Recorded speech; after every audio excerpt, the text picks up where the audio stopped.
Sveiki. Apie Epšteiną. Ką nutyli žiniasklaida? Paviešintų Epšteino failo apimtis siekia 6 milijonus puslapių. O dabar paskaičiuokime ir pamatysime, ar įmanoma tokį kiekį puslapių tiek laiškų perskaityti. 6 milijonus puslapių padalinkime iš 30 metų laikotarpį, per kurį buvo tie dokumentai sukaupti. Gaunasi, kad Epšteinas gavo arba išsiuntė 200 tūkstančių laiškų per metus. 200 tūkstančių padalinkime iš 365 dienų metuose ir mes gausime 547 puslapius per dieną. Ir dabar kiekvienas, kuris dirba su dokumentais, su elektroniniu paštu, pasakys, kad vienas žmogus tiek dokumentų perskaityti per dieną negali. Tai neįmanoma. Įsivaizduokite 500 puslapių knygą. Tokią knygą galime perskaityti per dieną. O jo labiau kažką tai dar parašyti, atsakyti, išsiųsti, tai tiesiog utopija. Nu gal 10, gal 20, gal 30 laiškų galime per dieną perskaityti ir kažką atsakyti. Betgi Epšteinas buvo milijonierius. Jis pietavo restoranuose, pramogavo, gana dažnai keliavo lėktuvu. Ir tikrai per išeiginės nesėdėjo apsivertęs su dokumentais, juos skaitydamas. Tai neįmanoma. Epšteinas tų dokumentų net nematė. Jam to ir nereikėjo. Epšteinas tai toks parinktas tipas, kurio paskirtis buvo organizuoti satanistinius vakarėlius. Kviesti į juos žinomus asmenis, tikslu fiksuoti kompromatą ir vėliau per tą kompromatą juos valdyti. Kūdikių žudymai, išmatų ir žarnyno turinio valgymas parodo, kokie išsigimėliai ten rinkosi. O didžiausiai išsigimėliai būtent karališkų šeimų atstovai. Apie tai kažkada kalbėjo Rusijos prezidentas. Štai jo žodžiai.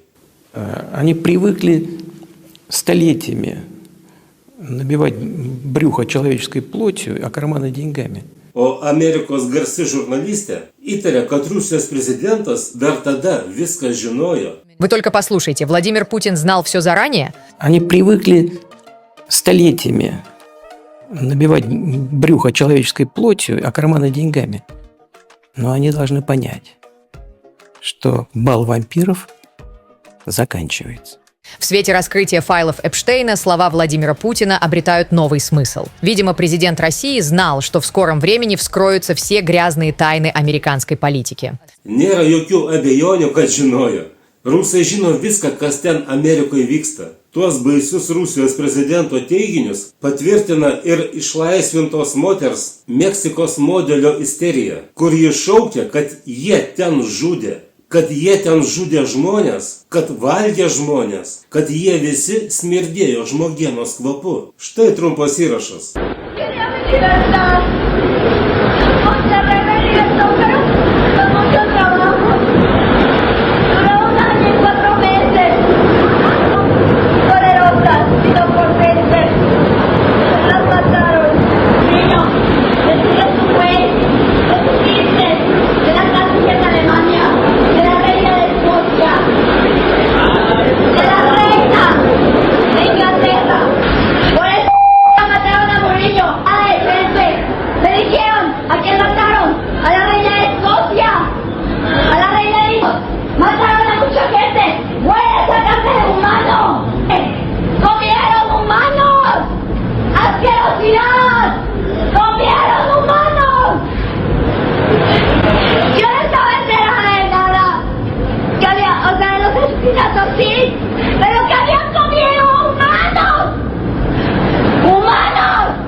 Bet vėliau jie dingo be žinios. Amerikoje visi tokie liudytojai netyčia žūsta arba dingsta be žinios. Beje, yra dokumentai, kad į Epšteino salą nekartą buvo gabenamos talpos su dideliu kiekiu sieros rūgšties. O kamgi ji reikalinga? Matomai, sieros rūgštyje buvo ištirpdomi aukų kūnai.